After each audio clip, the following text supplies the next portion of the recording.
Thanks for watching the Council in Brief. I'm Susan Kennedy. We're here with the latest news of the Montgomery County Council. And we begin this week with the fifth in a series of work sessions on the plan to redevelop downtown Bethesda. At this most recent meeting, the focus was on the plan's recommendations as it relates to parks. And as Council President Roger Berliner tells us, the creation of a community space. And while I think an enlivened downtown Bethesda will do that, it's also true that Bethesda is lacking in recreational facilities and parks and things of that nature. So my focus is, first and foremost, do we have county public assets that we can bring to bear to help address those shortages? And in my judgment, the Bethesda Chevy Chase Regional Service Center is one of those assets that's terribly underutilized. When I say underutilized, it's a 3-story building surrounded by very tall buildings. If we use that footprint and built up to be comparable to the buildings around it, we could create space for a rec center, we could create space for a potential kid museum, we could create space for a potential civic center like Silver Spring has. So it is, can we maximize our county assets on behalf of our community? There are close to 80,000 people in Montgomery County who aren't sure where their next meal will come from.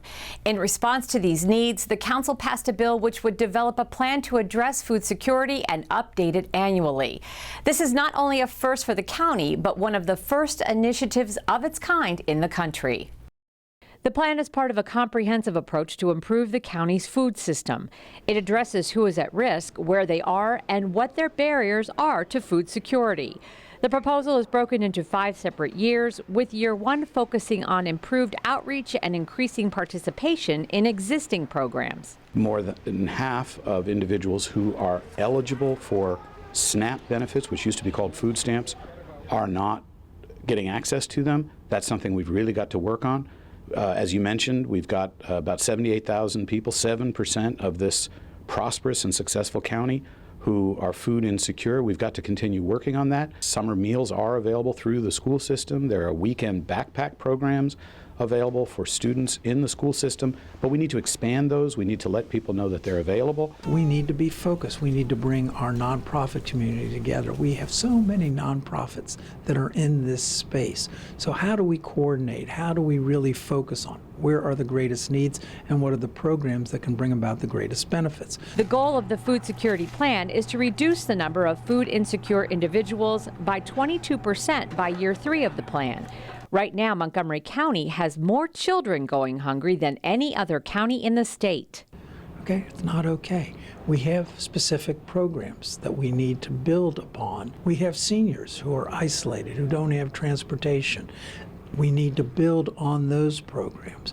And council members say eliminating food insecurity can only be achieved if all parties come together to find a solution. We've got to work with the private sector. We've got to work with the philanthropic sector. We need those county residents who are fortunate and well-resourced to remember that in this community there is a lot of need, and we need people to support service providers that do such excellent work. And finally, action on a measure that will allow owners of properties in the county ranging from 1/2 acre to less than 3 acres to be granted an urban agricultural tax credit if that property is used for urban agricultural uses. The lead sponsor of this bill is Councilmember Tom Hucker. The first folks that it's going to help are 96-year-old Charlie Coiner and his daughter. I spoke to them this morning. They're very grateful and that they're going to be able to stay on their land to keep that little jewel in the middle of Silver Spring. Farming and producing local produce for the community is really something that's good for the whole community, not just the Coiners. And then beyond that, the bill encourages urban agriculture. You know, people want more locally sourced food. They want to reduce our greenhouse gases. They want to create jobs. They want to create opportunities for kids in urban areas to learn where their food comes from without driving 2 hours out to a farm, and to be able to see a farm in the middle of Silver Spring, and hopefully we'll see some other ones around the county in a dense urban area, I think is really good for everybody in Montgomery County. Well, that does it for this edition of the Council in Brief. For County Cable Montgomery, I'm Susan Kennedy. Thanks for watching.